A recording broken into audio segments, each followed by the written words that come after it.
porque no podemos seguir avanzando si no hay cambio curricular. Para cambiar o reformar el sistema educativo, lo primero que tenemos que hacer es modificar qué se enseña y cómo se enseña, y los niveles en cada uno de los niveles de nuestro sistema educativo. Eso quiere decir que hay valores, hay elementos legales, hay elementos técnicos y participativos que son básicos para darle continuidad a eso, y lo podemos dividir en varios aspectos. Pero una primera etapa para empezar el debate con usted es el marco legal y la responsabilidad que tiene el Estado.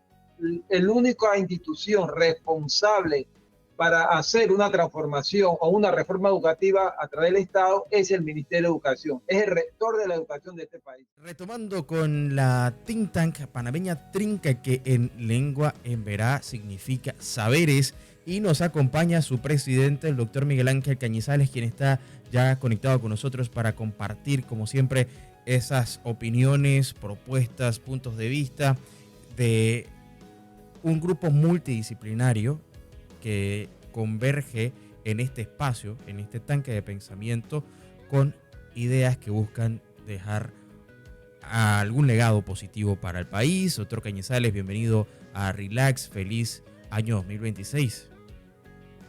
Muchas gracias, señor Mariel, por la entrevista que siempre nos brindan a Trinca. Es un grupo de reflexión, un laboratorio de ideas donde participan ciudadanos de diferentes tendencias. Tenemos empresarios, tenemos intelectuales, académicos, escritores, poetas.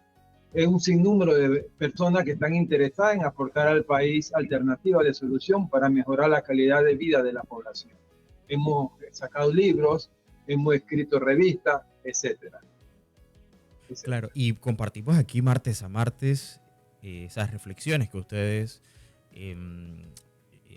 regularmente están publicando para que la ciudadanía también tenga acceso a eso que ustedes están realizando como organización, en este caso pues una think tank.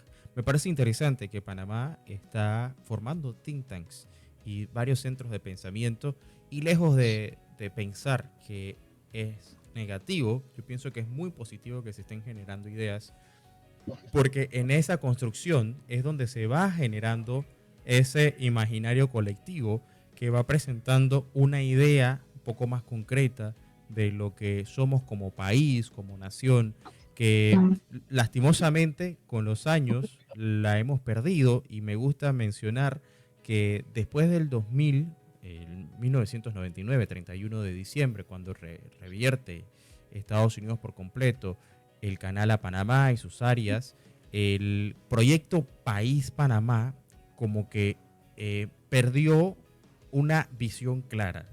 Ya no hubo un consenso nacional y general, porque hasta ese punto, y yo estaba bastante pequeño, pero lo recuerdo, hasta ese punto, el principal objetivo era recuperar por completo nuestra soberanía. Luego de allí, pareciera que avanzamos como para ver qué es lo que sale. Yo creo que no es la forma. Yo creo que hay que volverse a sentar y debatir y crear ideas para poder tener una ruta más clara de lo que es Panamá. Y hago esa introducción un poco más larga, doctor Cañizales, porque el tema que usted me propuso para esta semana me parece súper pertinente y tiene que ver con algo que hemos venido conversando de manera constante, y es la educación en este sentido, con la idea de por fin reformarla, y pareciera que esta vez sí se va a dar.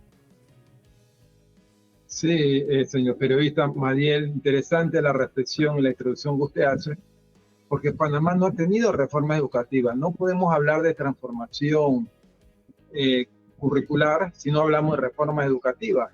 La transformación curricular es un elemento de lo que hoy día se conoce como reforma educativa. Y la reforma educativa en los países se iniciaron hace muchísimos años. Por citar solamente algunos ejemplos, existe la primera generación de reforma educativa, se dio en la década de los 80, que utilizaron variables exógenas. Y su primera generación se basaba más bien en lo que hoy se conoce como la atención al sistema educativo. Habían cambios institucionales, había desarrollo del sistema de información, etcétera. Entonces, estas primeras reformas, luego hubo una segunda generación de reforma educativa que se dio en la década de los 90, que se dedicó a establecer calidad y equidad. Nosotros siempre hemos seguido patrones a nivel internacional y no nos hemos concentrado en lo que necesitamos como país. No todos los países tienen el mismo ritmo de aprendizaje en su sistema educativo. Entonces aquí se le prestó mucha atención en la segunda generación a lo que es la escuela como centro de conocimiento y los cambios escolares que se querían hacer en su momento. Entonces vino la tercera generación que inicia después de la década del 2000. Esta década ya se le dio autonomía a las escuelas. Como usted puede ver, es un convenio concertado que cada generación fue aportando para que se diera la segunda generación. Y aquí se habló del cambio de modelo educativo, todo lo que son la competencia, la TIC, y hubo una confusión.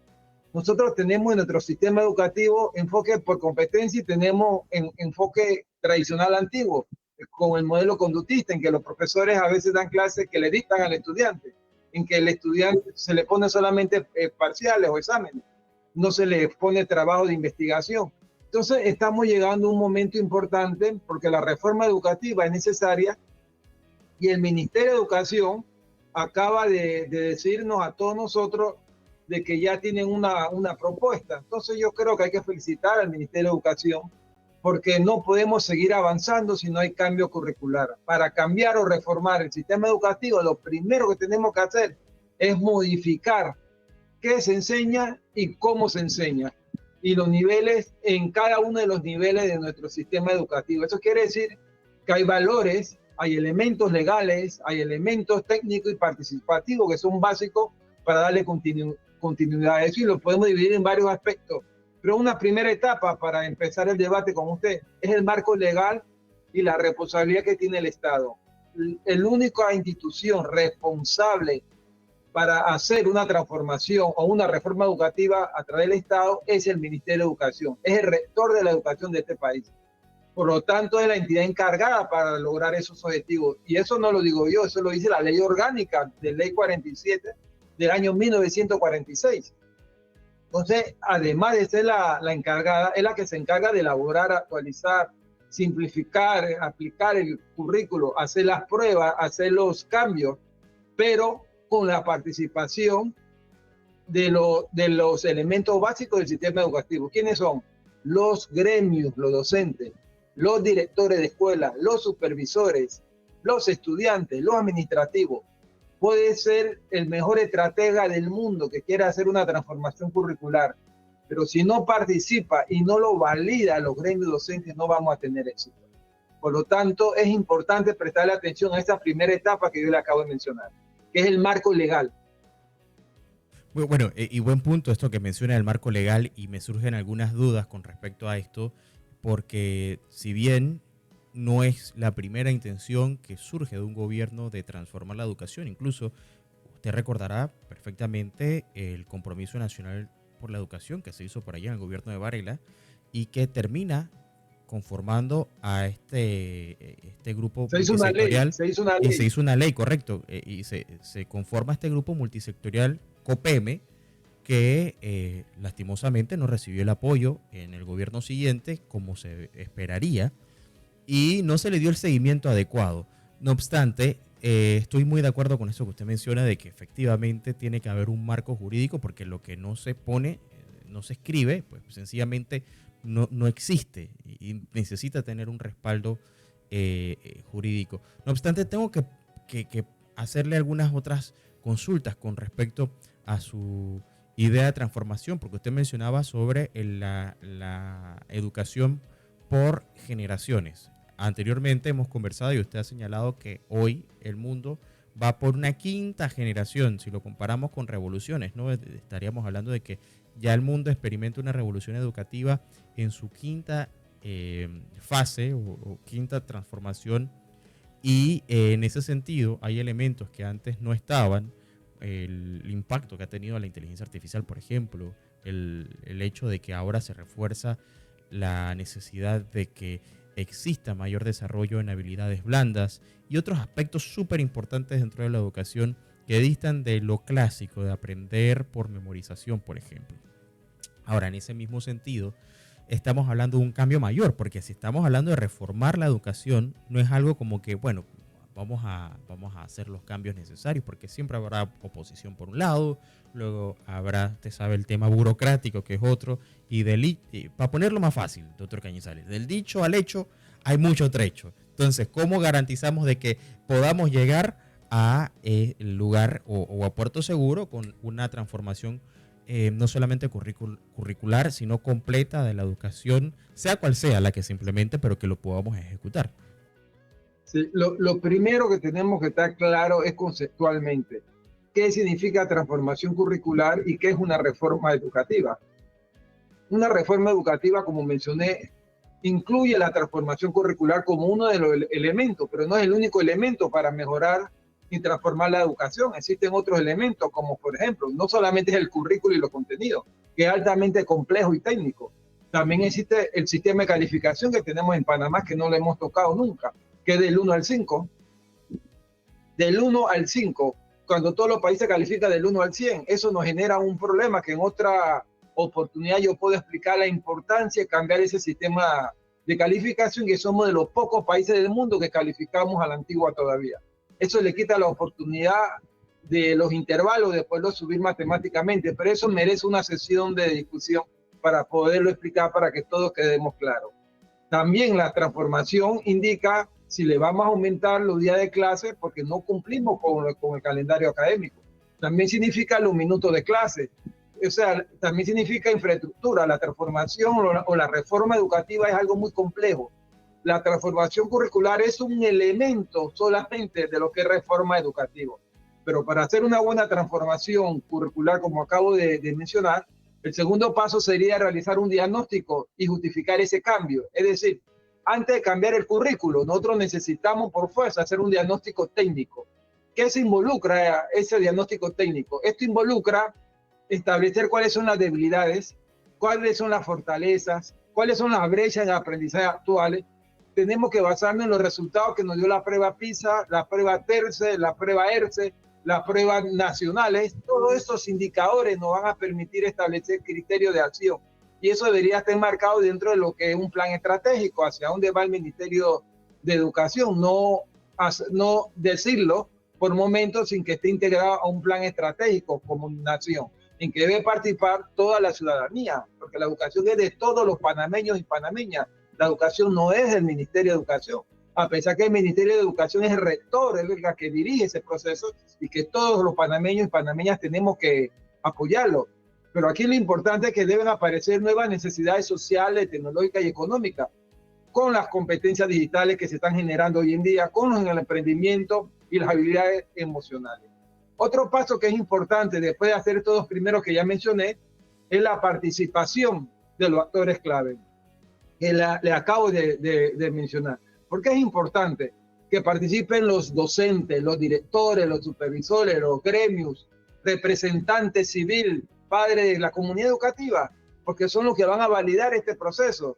Y una estrategia importante para validar esos procesos, si usted quiere vender un producto académico, usted tiene que hacer partícipe del proceso a las personas que lo van a validar, porque si no, no tomemos el riesgo de haber distensión como lo que hay. Por eso yo hablo que hay que cerrar capítulos en la vida, y en la educación tenemos que cerrar ese libro y limar las asperezas y empezar a trabajar en el bienestar de nuestros estudiantes y de toda la nación. ¿Cómo se hace eso? Utilizan talleres, consultas, mesas técnicas en que participan diferentes personas. Yo recuerdo cuando tuve la gran oportunidad de ser ministro, a nivel nacional nos movimos, hicimos una discusión sobre el plan nacional de lo que se quería hacer y se hizo un plan estratégico, que eso consta todavía en los archivos del Ministerio de Educación. Entonces se deben definir cuáles son los contenidos, los enfoques, las competencias que van a actualizar el currículum. Ahora, hablemos un poco de ese del tema del currículum, que sin duda es uno de los aspectos neurálgicos dentro de la transformación educativa, porque no se trata solamente de la parte de la infraestructura, sino precisamente qué es lo que se enseña y cómo se enseña. Y yo lo mencionaba hace un momento, el hecho de que ahora la inteligencia artificial ha sido tan disruptiva, pero también todo este concepto de las STEM, que combinan la ciencia, las matemáticas, el arte y la ingeniería como base para el desarrollo de los aprendizajes o lo que se enseña dentro de las escuelas. ¿Qué aspectos usted considera que son imprescindibles, que no se deben negociar dentro de esta estructura que busca reformar la educación? Esto con base en las proyecciones actuales, porque si tomamos en cuenta que el mundo está ya globalizado, es un mundo muy competitivo, es un mundo en donde particularmente Panamá tiene una oportunidad de sacar provecho a su posición estratégica y que dependiendo de cómo sea la calidad de nuestra educación, podemos o ganar o sencillamente ir perdiendo las oportunidades como lo hemos venido haciendo en los últimos años. Por eso es importante seguir un orden como lo que estoy tratando de explicar, de los pasos que se deben seguir para hacer una gran transformación curricular que lo apoye toda la sociedad panameña. El cuarto paso es el diseño técnico o rediseñar qué vamos a hacer. ¿Cómo se logra eso? Una vez recogida la idea, los datos, se desarrolla una propuesta técnica, pero esta propuesta técnica se establecen cuáles son las competencias que debe tener, cuál es el perfil de nuestros egresados, de nuestros estudiantes. Queremos establecer perfiles digitales, queremos establecer habilidades psicoemocionales, desarrollar el pensamiento crítico, el trabajo en equipo, son las habilidades básicas de la vida que todo el mundo sabe que se requieren, donde el PISA hace 2 sesiones anteriores empezó a medir esa competencia, el ciudadano global, porque uno de nuestros errores es que formamos estudiantes para Panamá y no lo formamos para el mundo. Hay una desglobalización. Nosotros tenemos que entender que el concepto de la tecnología vino para quedarse. Ya andan por una educación tipo 6, 7. Cuando usted y yo iniciamos este proceso, yo le hablé que aquí no andábamos ni en el 3.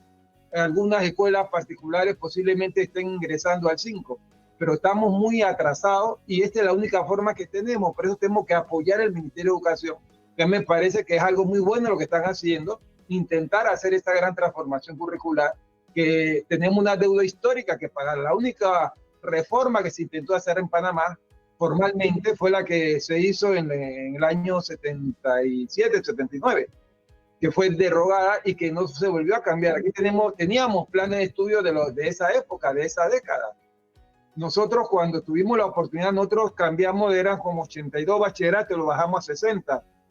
La ministra actual hizo un trabajo interesante también y lo bajó a mucho menos, y hoy en día está dando continuidad a lo que se hizo hace 10 años atrás. Entonces, ese es un tema que hay que seguir discutiendo, porque tenemos que el otro paso es cómo vamos a lograr nosotros la consulta y la validación si no hacemos partícipe a los gremios de este proceso de cambio. Antes de aprobar finalmente esa propuesta, es importante que se socialice a nivel de todos los gremios y todas las personas que le mencioné. ¿Cuáles son qué se debe incluir?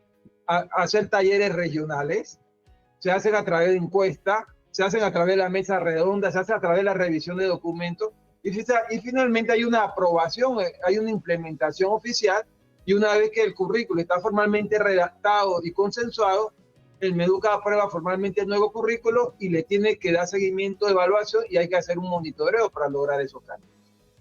Claro que efectivamente, y justo le iba a consultar, pero ya acaba de responder, en el momento en que se esté haciendo la estructura de dicha reforma, también permita la reevaluación para que no haya que tener que esperar grandes procesos para poder actualizar constantemente la currícula, que ya nos dimos cuenta que es importante. Si las empresas constantemente están haciendo actualización de sus procesos, las escuelas deberían por lo menos estar un poco más a la vanguardia. Hay 2 aspectos que me llaman la atención en este tema de la reforma educativa. Usted ya hizo mención a uno de esos que tiene que ver con la evaluación y lo arcaica que es todavía con base a 5, y la otra tiene que ver precisamente con otro de los temas que en algún momento se tocó y se propuso incluso la jornada extendida. Y hablemos un poco de esto, ¿no? De las jornadas, porque en Panamá todavía tenemos ese modelo de doble jornada, la matutina y la vespertina, la conocida regularmente como el turno de la mañana y de la tarde. Claro que sí, sí. Ajá. Ha sido un gran error a mi juicio no haber cambiado eso por como era antes. Algunos indican que debido a que se dividieron las escuelas y que ya no habrían tantas escuelas, pero hay que hacer un esfuerzo, la que no, trabajar en esa. Mire, yo quiero resumir nuevamente cuáles son los pasos que se deben seguir. Primero, hacer un diagnóstico. ¿Qué se hace en el diagnóstico? Se analiza las necesidades educativas y cuáles son las fortalezas, debilidades y la brecha que tiene el sistema educativo.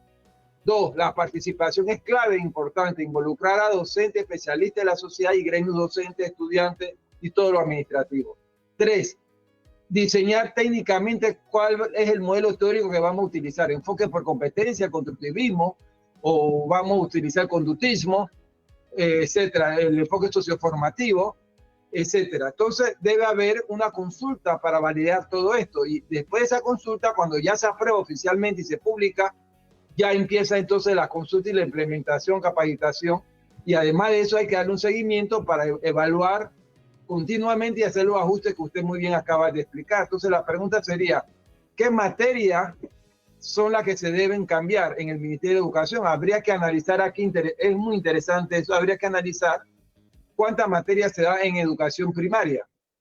En educación primaria se da alrededor de 6 a 8 aproximadamente, o de 8 a 10 aproximadamente. Eso va a depender del horario y de las escuelas, que ese es un tema que en la nueva transformación curricular se debe resolver, porque en la educación primaria se encuentran las materias fundamentales. Aunque Meduca no publica un listado exacto del número total de materias, se sabe que por grado hay un solo documento y los programas incluyen asignatura básica, como español, matemáticas, ciencias naturales, educación física, ciencias sociales. Pues, sin embargo, ciencias sociales no se da en premedia, ni inglés tampoco se da en premedia.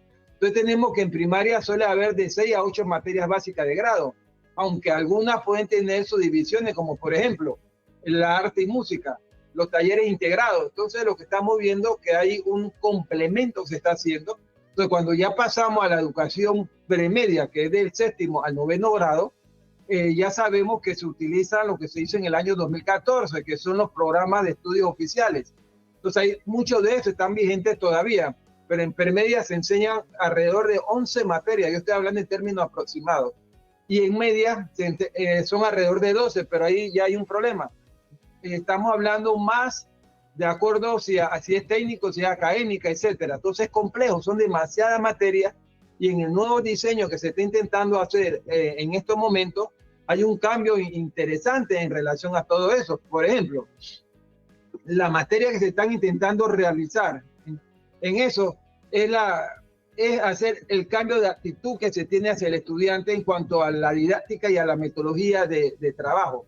Se debe intentar hacer un cambio curricular, pero hacerlo comparativo con el currículo tradicional y el currículo nuevo, porque la sociedad tiene que saber qué es lo que se está haciendo, qué estamos cambiando. Por ejemplo, en la estructura general del enfoque tradicional hay materia aislada. Hay el enfoque memorístico. Usted lo ponía, ¿se acuerdan? Cuando usted estudia, lo ponían a leer y lo ponían a memorizar. El nuevo enfoque que están haciendo en Meduca me parece que es fantástico. Hay áreas integradas. Hay un enfoque por competencia, como lo está haciendo es una tendencia mundial. El enfoque primaria, además de tener de 8 a 10 materias separadas, el nuevo enfoque habla de 4 a 6 áreas integradas. Eso es bien importante que lo entienda, o que yo me explique, porque esa área integrada, estamos hablando del lenguaje, la matemática, estamos hablando de la ciencia, el desarrollo personal. Es decir, que estamos llegando a un nivel pragmático de entender lo que está pasando en el mundo. Y en la educación premedia, esas 11 materias que son obligatorias, el nuevo enfoque habla de 6 a 8 áreas en ciencias sociales integradas. Por ejemplo, historia, geografía, ciencias sociales se están integrando. Entonces yo creo que se está haciendo un esfuerzo interesante, porque en la media es donde está el problema. El problema, nosotros tenemos un nivel de deficiencia muy marcado desde primaria. Pero ¿dónde se acentúa gravemente el problema? En la premedia. 7º y 8º grado es cuando hay ese declive de que existe esa grande deficiencia académica, y es cuando va directo a la curva donde bajan todos los aprendizajes y que llega a la deserción. Algunos dicen, bueno, la deserción no es mucho, porque la UNESCO dice que es el 5%, pero ¿a usted le parece? Yo creo que con un estudiante deserte deberíamos preocuparnos nosotros. El nuevo enfoque se está haciendo en la media, precisamente habla de un núcleo común y habla de la especialización. Entonces tenemos un enfoque de aprendizaje tradicional, memorización, y un enfoque nuevo que es aprendizaje activo y significativo. O sea, como sí se están dando cuenta, el Ministerio de Educación está haciendo un cambio interesante. Apoyemos, claro, ahí posiblemente tienen que mejorar la comunicación con los gremios, pero ese es un proceso que hay que sentarse ambas partes, cerrar capítulo del libro y abrir otro libro para el país. Bueno, señor Cañizales, doctor Cañizales, nos quedan un minuto. Y usted menciona sobre la conversación que sí o sí tiene que incluir, por supuesto, los gremios magisteriales, y sabemos también el peso que tienen dentro de la opinión pública, y más si es concerniente a la educación. Pero quisiera reforzar también el hecho de que esto debe ser ampliamente discutido con la ciudadanía, no solamente con lo que consideramos es la comunidad educativa, porque esto trasciende al tema académico y es un aspecto que, como lo mencionábamos al principio, puede ser considerado como un tema literalmente país, porque de lo que podamos sacar dentro de una posible reforma educativa va a depender el rumbo que va a seguir nuestro país, si somos un país que va a enfocarse en la cuestión logística, si vamos a también perfeccionar el agro como se está buscando hacer, cómo también podemos servir mejor a través de nuestra interconectividad, tanto aérea como ahora que se pretende tener un tren hacia la frontera, posiblemente conectando con el resto de Centroamérica. O sea, todo esto tiene que ir enmarcado dentro de un proyecto educativo que refuerce las ideas o los proyectos no solamente a mediano, sino también a largo plazo. Claro, claro. Por eso que la transformación curricular debe tener como meta menos materias, que creo que se está cumpliendo. Otra meta que es importante es ser integrativo, no ser aislado.